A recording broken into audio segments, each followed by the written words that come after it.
ಇತ್ತೀಚೆಗೆ ನಾನು ನಮ್ಮ ಗ್ರೂಪ್ ಜೊತೆ ಉಡುಪಿಗೆ ಹೋಗಿದ್ದೆ.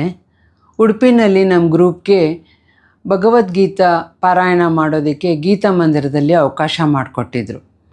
ಆಮೇಲೆ ಅಲ್ಲಿ ಸ್ವಾಮೀಜಿಗಳು ಕೋಟಿ ಗೀತಾ ಲೇಖನ ಯಜ್ಞ ಅನ್ನೋ ಒಂದು ಕಾರ್ಯಕ್ರಮವನ್ನು ಹಮ್ಮಿಕೊಂಡಿದ್ದಾರೆ. ಸೊ ನಮ್ಮ ಹೋದವರೆಲ್ರಿಗೂ ಕೂಡ ಈ ಭಗವದ್ಗೀತೆ ಪುಸ್ತಕ ಮತ್ತು ಆ ಶ್ಲೋಕಗಳನ್ನು ಬರೆಯೋದಕ್ಕೆ ಒಂದು ಪುಸ್ತಕನೂ ಕೂಡ ಕೊಟ್ಟರು. ಸೊ ಬಹಳ ಖುಷಿಯಿಂದ ಇದನ್ನೆಲ್ಲ ಬರೆಸಿ ಅಂತ ಹೇಳ್ಬಿಟ್ಟು ನನಗೆ 2 ಪುಸ್ತಕ ಎಕ್ಸ್ಟ್ರಾ ಕೊಟ್ಟರು. ಅಲ್ಲಿ ಗೊತ್ತಿರೋರು ಇಂಟ್ರೆಸ್ಟ್ ಇರೋರು ಯಾರು ಇದ್ದರೆ ನೀವು ಅವ್ರ ಕೈಲಿ ಬರೆಸಿ ಇಲ್ಲಿ ತೊಗೊಂಬಂದು ಅಂತ ಪೋಸ್ಟಲ್ಲಿ ಕೂಡ ಕಳಿಸ್ಬೋದು. ಸರಿ, ಭಾಳ ಖುಷಿಯಿಂದ ನಾವೆಲ್ಲೆಲ್ಲ ದೇವಸ್ಥಾನಗಳನ್ನೆಲ್ಲ ನೋಡ್ಕೊಂಡು ಬಂದು ಮನೆಯಲ್ಲಿ ಒಂದು ಸ್ವಲ್ಪ ಎಲ್ಲ ರೆಸ್ಟ್ ತೊಗೊಂಡಾದಮೇಲೆ ಬರೆಯೋಣ ಅಂತ ಕೂತ್ಕೊಂಡ್ರೆ ಒಂದು ಪ್ಲೆಸೆಂಟ್ ಸರ್ಪ್ರೈಸ್ ನನಗೆ. ಏನಪ್ಪ ಅಂತಂದರೆ, ನನ್ನ 6 ವರ್ಷದ ಮೊಮ್ಮಗಳು ಅವಳ ಸ್ಕೂಲಲ್ಲೂ ಕೂಡ ಅವಳಿಗೆ ಭಗವದ್ಗೀತೆ ಶ್ಲೋಕಗಳನ್ನು ಹೇಳ್ಕೊಡ್ತಾ ಇದ್ದಾರೆ. ಅವಳು ಅದನ್ನು ಚಾಂಟ್ ಮಾಡಿರೋದನ್ನು ಶೇರ್ ಮಾಡ್ಕೊಂಡಿದ್ಲು ನನ್ನ ಹತ್ರ.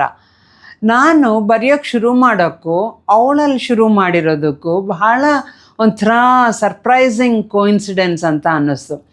ತುಂಬ ಕ್ಯೂಟ್ ಅನ್ನಿಸ್ತು ನನಗೆ ಆ ಒಂದು ಇದು ಮಾಡಬೇಕಾದ್ರೆ. ಸೊ ಹಾಗಾಗಿ ಅವಳು ಚಾಂಟ್ ಮಾಡ್ತಾ ಇರೋದು, ನಾನು ಬರೆಯೋಕ್ಕೆ ಶುರು ಮಾಡ್ತಾ ಇರೋದು, ಎರಡನ್ನೂ ಅಲೈನ್ ಮಾಡಿ ಒಂದು ಈ ವಿಡಿಯೋ ಮಾಡ್ತಾಯಿದ್ದೀನಿ.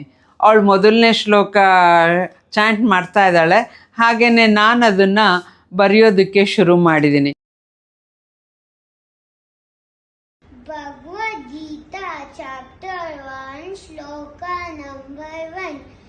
ಧೃತರಾಷ್ಟ್ರ ಉವಾಚ ಧರ್ಮಕ್ಷೇತ್ರೇ ಗುರುಕ್ಷೇತ್ರೇ ಸಮವೇಜ್ಞಾಯ ಉತ್ಸವಃ ಮಾಮಕಲ್ಪಾಂಡವಶ್ಚೈವ ಕಿಮಕುರ್ವತ ಸಂಜಯ.